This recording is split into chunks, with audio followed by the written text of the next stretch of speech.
Hello and welcome. Another episode of something I haven't decided what to call it yet. Chris's YouTube on Nerf. This is the Elite Infinus.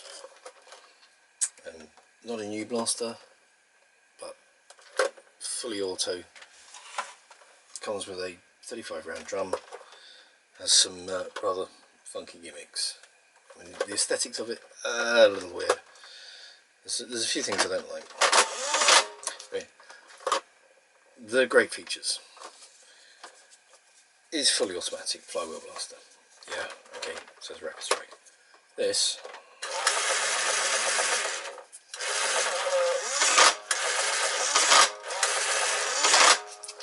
reloads darts without removing the magazine.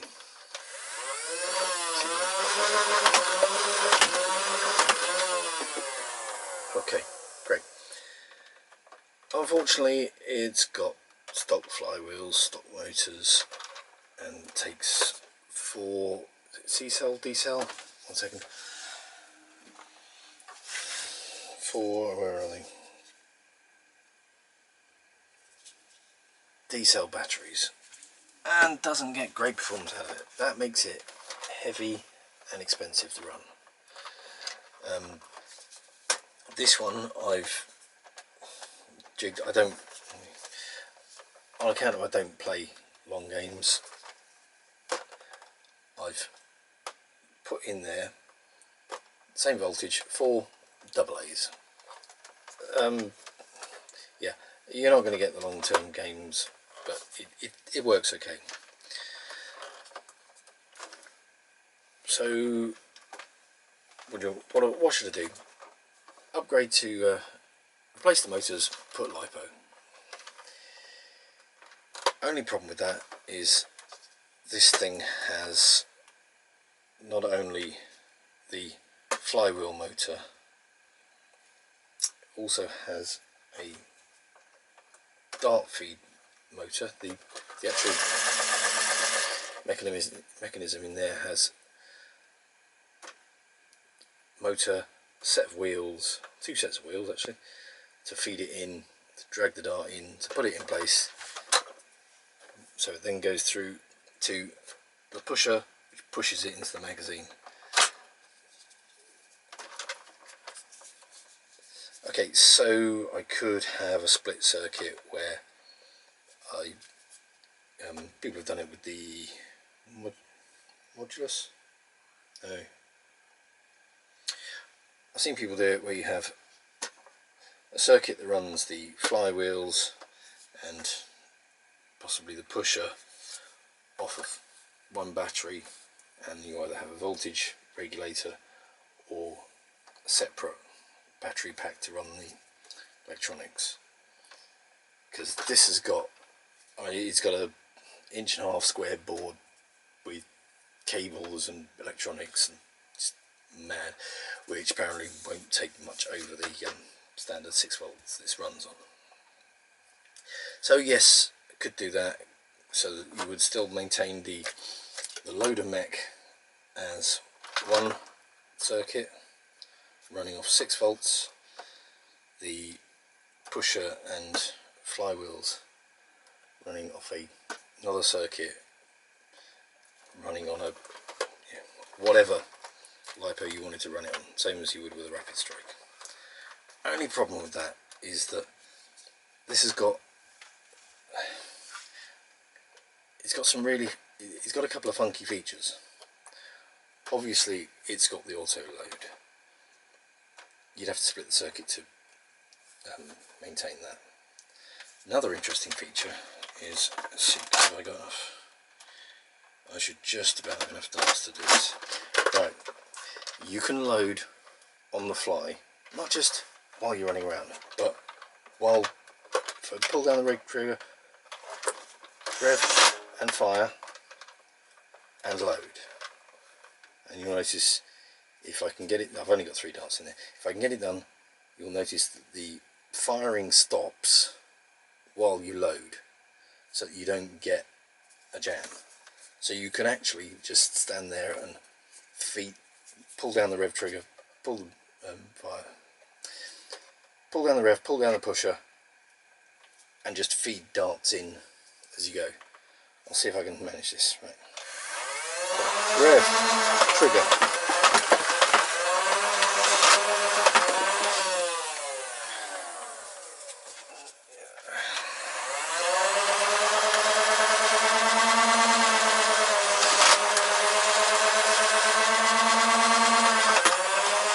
Pull down. So what I wanted to do was to try and preserve that while having the potential to upgrade the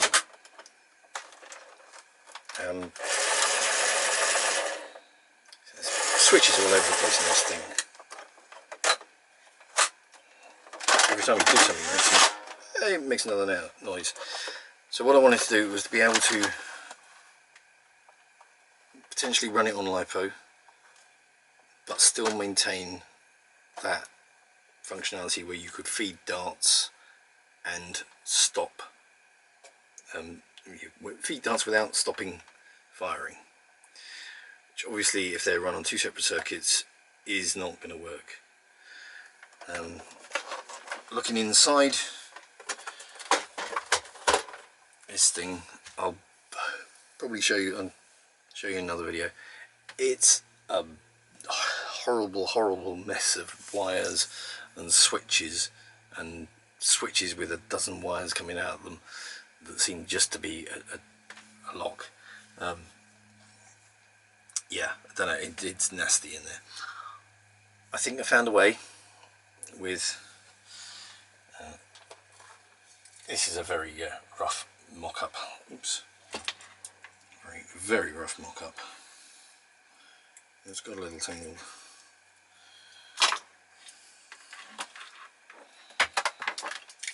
With, if you can see this here, we have a motor bridge which will take in, this one will take in, I think it's up to 35 volt input. So you've got 35 volt up to 5 volt. These will output 35 volts if the input's 35 volts, and then a fly lead switch to control these. They're used, well, I came across them, I got this one intending to use it for controlling a robot and a Raspberry Pi, but you don't need a Raspberry Pi to control it. If I've got this all plugged in,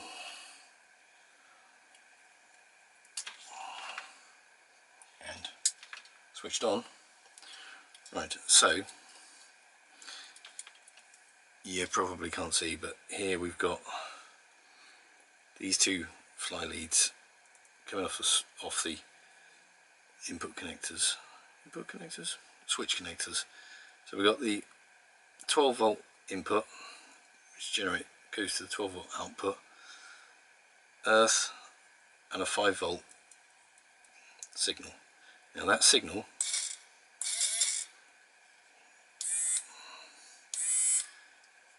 if I connect each of those in turn, I can run two motors off of that. I reckon I can take the original motor, so if I put that in the rapid strike in the Infinus, I reckon I can leave everything stock up to the point of the power cables that go to the pusher motor and the flywheels.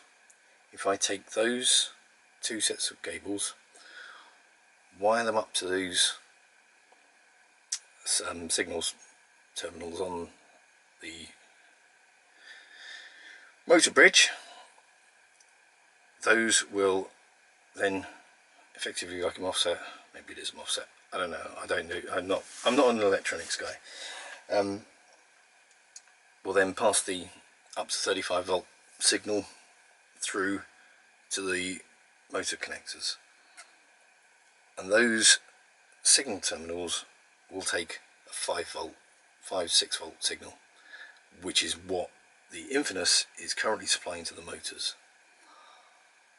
Well, I'm hoping, I've kind of done a brief proof of concept with it, I'm hoping I can then take that, so as I say, take the power leads from the motors, feed them into the signal on that, and use that to trigger the electronics switch to power the flywheel and pusher motors off of a higher voltage and ampage than the circuit will take. If I can do this, this will preserve the, I'll call it inline loading, where you can load and fire at the same time. It will preserve the electronics, and I've had a look in there, and it's horribly complicated. I've seen other people videos on upgrading the Hyperfire. It's not a nice thing to do.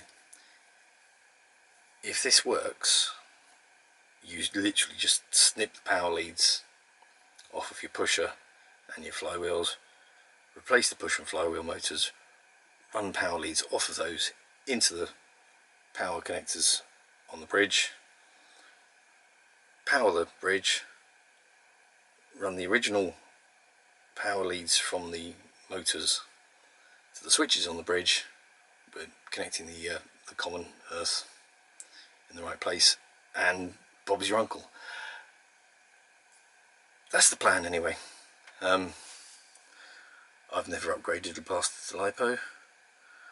I don't have a Lipo. I'm not sure if I can afford the Lipo.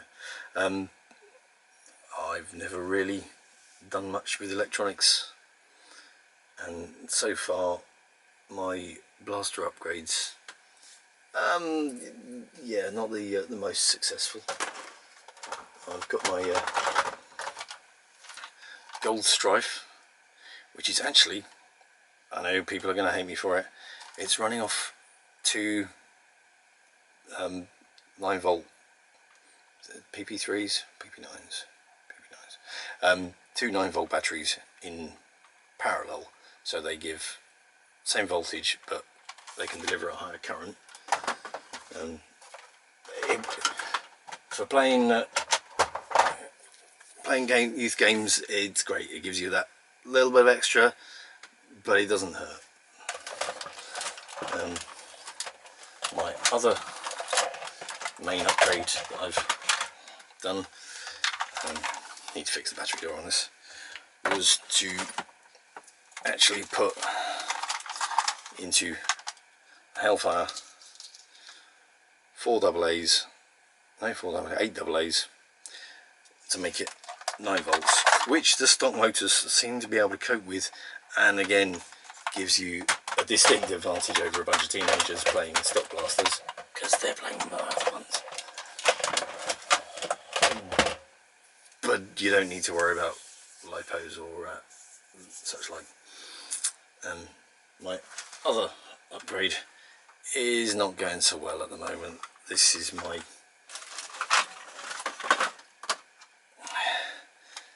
demolisher, which I would like to attach Magnus, but I can't work out how. I know where it wants to go. I can't work out how to get it to go there, because I can't paint it when it's built, but I can't work out how to get it on without masses of putty, and then you can't take it apart. But anyway, that's I digress. So this is my introduction video for my hypothetical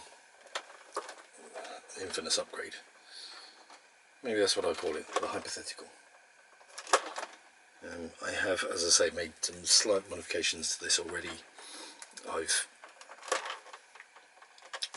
run a wire back through from both the sets of motors to a bit of free space down here. There's huge amounts of free space up here. I mean, this is just asking for a dual stage cage. Yeah, so if I can get this working, a dual stage cage should be relatively easy as well.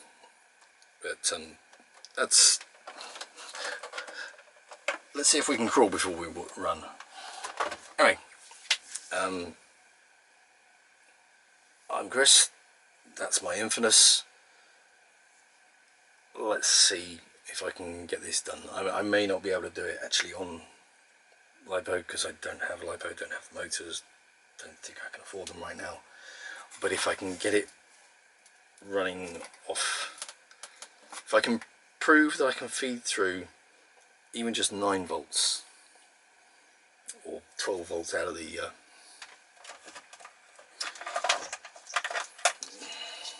actually no, I tested it, the stock motors won't work off 12 volt, it'll have to be a 9. So with the stock motors, if I can prove that I can get 9 volts through to the flywheel motors without burning out the electronics, which I think burn out at 6, I should in theory be able to do it when I can afford the Lipo. Alright, thank you very much. Hopefully I will see you in the future with a build guide, and we'll see how that goes. Cheers, bye.